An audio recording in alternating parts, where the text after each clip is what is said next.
Singapura telah dikenal sebagai negara yang lebih condong ke blok barat. Namun dalam wawancara baru-baru ini dengan media dari China, Perdana Menteri Singapura Lee Hsien Loong memberikan tanda-tanda jelas tentang arah perubahan negaranya. Ini sebuah indikasi spesifik yang mengungkapkan bahwa dia sedang mempertimbangkan China sebagai sekutu baru Singapura dan meninggalkan blok barat selamanya. Singapura dan China tengah mempertimbangkan untuk membuka jalan bersama yang akan mengubah cara perdagangan selanjutnya. Karena lokasi strategis Singapura berada di jalur perdagangan dan potensi besar China untuk mengkonsolidasikan investasi proyek-proyek baru di era baru. Dan di episode kali ini, kita akan coba membahas bagaimana Perdana Menteri Singapura mengambil kerjasama timbal balik antara China dan Singapura.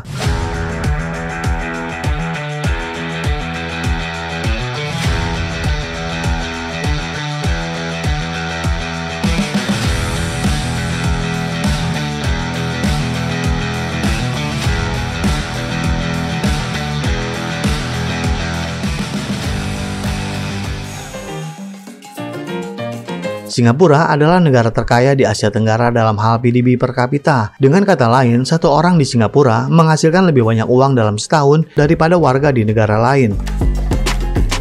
Walaupun Singapura adalah negara kecil yang berada di sebuah pulau, lokasinya yang sangat strategis menjadi sangat berharga, dan karena alasan itu, China telah berkolaborasi dengannya. Sebuah proyek yang menunjukkan apa yang Singapura dan China dapat capai bersama adalah proyek Tianjin Eco City di Singapura.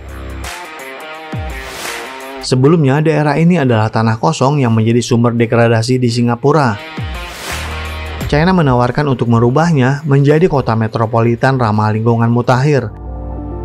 Kota ini dilengkapi dengan sumber energi berkelanjutan, juga ketersediaan fasilitas yang lengkap. Kota ini memiliki bangunan panel surya, transportasi cerdas, layanan cerdas, infrastruktur yang modern, serta fasilitas pengelolaan air. Ini bahkan tidak pernah terpikirkan oleh Singapura sebelumnya. Singapura tahu bahwa China adalah sekutu yang dapat membantu Singapura unggul dan menjadi pusat perdagangan. And we have been able to get very substantive projects going. We have what we call government-to-government projects, and this has been a very successful project. In fact, it has been ranked the best economic development zone in China now 7 years running. So it has amply fulfilled the hopes we had when we launched the project. Then we had the Tianjin Eco City. China dan Singapura telah melakukan proyek konektivitas Chongqing yang bertujuan untuk menghubungkan China Barat dengan Singapura. Proyek ini menghubungkan China dengan Singapura secara geografis dengan membangun konektivitas darat dan laut yang terintegrasi. Proyek ini sangat cocok dengan inisiatif Sabuk dan Jalan dan akan menjadi proyek besar ketiga antara Singapura dan China. Pada dasarnya, proyek ini untuk membuka China ke dunia, seperti dapat mengirim semua produknya ke Singapura dan selanjutnya untuk diteruskan lagi ke wilayah manapun. China terletak di Asia Utara, tidak seperti Singapura yang berada di sisi Asia Selatan. Secara komparatif, ini jauh lebih efisien bagi China menggunakan rute ini untuk perdagangan, daripada harus mengambil jalan memutar dan menggunakan rute lautnya sendiri. Rute Singapura adalah jauh lebih pendek, lebih cepat, dan lebih murah untuk melayani inisiatif Sabuk dan Jalan. Dan begitu produk China mencapai Singapura, selanjutnya dapat dikirim ke pasar Asia Timur, Asia Tengah, Afrika, Eropa, dan bahkan ke Australia. Singapura adalah negara yang terletak di lokasi yang sangat strategis, di mana perdagangan akan jauh lebih efisien. Dan karena alasan itulah, China ingin berkolaborasi dengan Singapura di jalur pengembangannya. And the third G2G project is our Chongqing Connectivity Project, the Integrated Land Sea Transport Corridor, which goes from Chongqing into Guangxi and to Peipuan. And that fits in with the Belt and Road Initiative and helps to provide a new link between the interior of China with the outside world. Perdana Menteri Singapura sangat mengetahui bahwa wilayah negaranya membutuhkan pengembangan infrastruktur karena memiliki lokasi yang strategis dan pintu yang terbuka ke dunia luar. Namun, Singapura tidak memiliki keuangan yang memadai.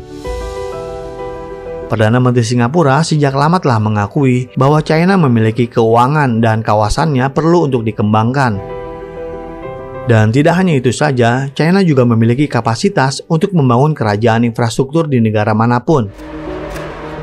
Jadi jika Singapura memilih negara lain selain China, itu sama saja membutuhkan gabungan negara seperti Amerika Serikat, Jerman, Inggris, Prancis, Italia, Jepang, dan lainnya. Karena kapasitas China melebihi semua negara-negara ini.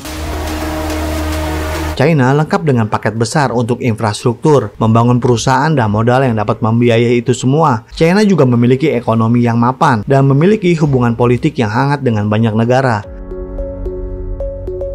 Jadi, jika Singapura bergandengan tangan dengan China, maka secara otomatis semua mitra China akan menjadi mitra Singapura juga. Semua pasar yang tersedia untuk China juga akan tersedia untuk Singapura. Maka dengan demikian, tentu Singapura akan memperoleh keuntungan yang luar biasa. The region needs infrastructure, then infrastructure needs financing. China is capable of doing that. Of building infrastructure, it can also help to provide the financing. It can also develop the trade and economic links with the countries in the region and with the Belt and Road Initiative. There's a framework within it which this can be done. With China within our region, the biggest economy, it's important that we develop that relationship. Dengan kata lain, setelah proyek konektivitas Chongqing, Singapura akan menjadi pusat perdagangan untuk China. Jadi, Singapura tidak perlu menghasilkan produk sama sekali, karena hanya dengan memberikan akses untuk China menggunakan pelabuhan dan rute perdagangannya, Singapura akan memperoleh pendapatan yang besar. Itulah alasannya mengapa perusahaan China mendirikan kantor pusat mereka di Singapura, karena disitulah semua pengiriman akan dilakukan. Dengan mendukung proyek konektivitas Chongqing dan inisiatif Sabuk dan Jalan, secara keseluruhan ini adalah langkah strategis untuk pertumbuhan ekonomi dan kemakmuran. Jadi itulah mengapa Perdana Menteri Singapura mengatakan ini adalah win-win solution. We supported it because we saw this as a good strategic move by China. China is growing, China is prospering, China's place in the world is becoming more important. The Belt and Road Initiative, we saw it as one way China could contribute to the development of the region and therefore integrate itself into the regional network of cooperation and interdependence and therefore be welcomed across the region in a win-win way. Singapura adalah hub keuangan, hub legal, dan kantor pusat perusahaan-perusahaan multinasional. Dengan kata lain, dapat menjadi tempat di mana semua transaksi dapat dilakukan.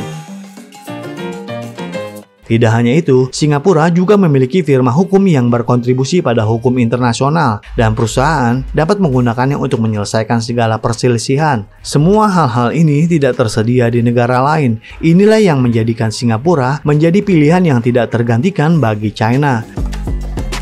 Jadi baik China dan Singapura berkewajiban satu sama lainnya karena mereka bekerja sama dan saling menguntungkan. Itulah alasannya mengapa Singapura akhirnya memutuskan bahwa masa depannya adalah bergabung hanya dengan China. We're still small, we're still vulnerable, we still have to work hard, we still need to make friends, and we still need to stay together as one Singapore.